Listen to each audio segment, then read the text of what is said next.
So earlier today I recorded a whole video on this just to find out when I went to upload it. I think the camera stopped halfway through or something. I guess I fucked up the footage because I went to upload it and I couldn't open the footage or anything. It just all fucked up. So I'm gonna make another video here I was talking about earlier. But anyways, so while I was filming this video, like earlier in the day, I was going to film new videos for Instagram. I think we got like 150 followers today. We had a video we posted back in October and then it randomly started to do really well like a couple weeks ago, and I think it got like 50,000 views today, maybe 100,000, so probably not 100,000, maybe like 50,000. I don't know, got a bunch of views today, so got quite a bit of followers today. We usually average around 80. Right now it's 80. We slowed down a bit actually. Before we were averaging like 100, 110 maybe, now averaging 80. So that's why I went to film new videos today to change up the style of content, because something's gotta change. And like 80 followers a day, like yeah, it's pretty good, but I gotta switch that up. We gotta change something here. I want 500 followers a day, honestly. 80's fuck all. So I went to the woods to film some more cinematic style content. I noticed this cinematic typography style content storytelling is really trending right now. So I went into the woods, cinematic locations, film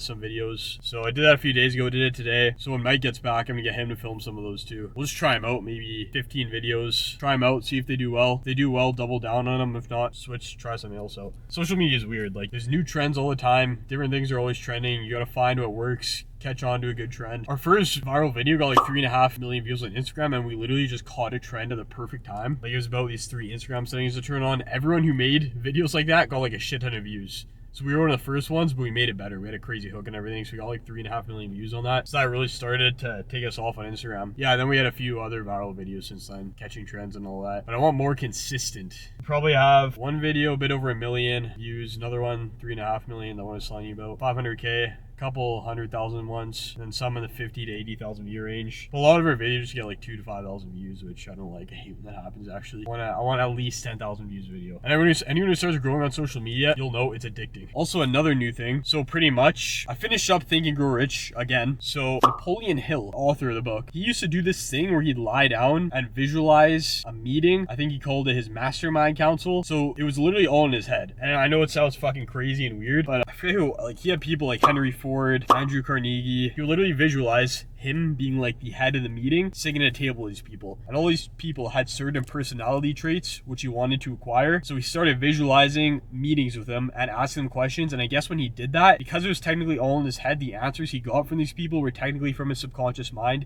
Even if he gave the answers himself, technically, it was accessed through the subconscious mind. So it obviously wasn't real, it was in his head. But he said eventually, after a few months, these meetings became real. And some of the members in these meetings in his head had like personality traits. Like Abraham Lincoln would come into the meeting late all the time. It was like his little routine. I know it sounds fucking wild, but apparently it became so real, so real and vivid in his head where like they just developed characteristics and started talking to him. I tried that out. Apparently he learned like a lot after a few months. And anyways, I tried that out last night for the first time. So I'm gonna try and make it a routine. Hopefully I'll do it tonight. I will do it tonight actually. But I did it last night. I had some people, I'm not gonna say names right now.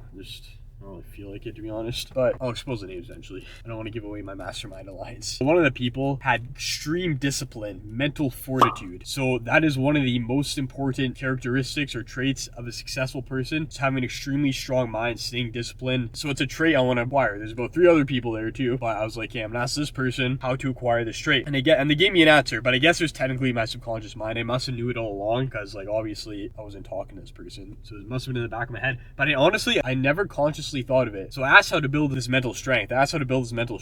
And then the figure in my vision, so my subconscious mind, pretty much said, it's the same way you build a strong body. And it was like, you've been working out for a while now, which I've been training since I was like 15. And it's like the same way you build a strong body, you build a strong mind. What do? You put your body through pain. You make your body uncomfortable, and then it builds itself and becomes stronger. So it pretty much said is the same thing with building a strong mind. You have to put your mind through pain. You have to make your mind uncomfortable. Do things that you don't want to do. And that is what's going to build that mental resilience. Just putting your mind through constant pressure and pain so that it grows and develops. Like I honestly never thought of that consciously before. It's pretty insightful. So I'm gonna try and start doing this. Every single day I'll do 3 things that fucking suck. So whether it's waking up early and taking a freezing cold shower, or reading for an hour a day, because I hate reading. I listen to audiobooks. I hate reading. It's so boring, but maybe I'll get used to it eventually. 3 things every day that absolutely sucks to try and build that mental resilience. Then eventually you will have a strong mind, and that is one of the most important things to have, a strong mind. So that's what I talked about earlier, which camera cut out. It didn't cut out this time. So that's it for today's video. I'll let you guys know how it goes. Keep you guys updated. Mike will come back soon, and then I'm sure he'll have lots of stories. So peace out.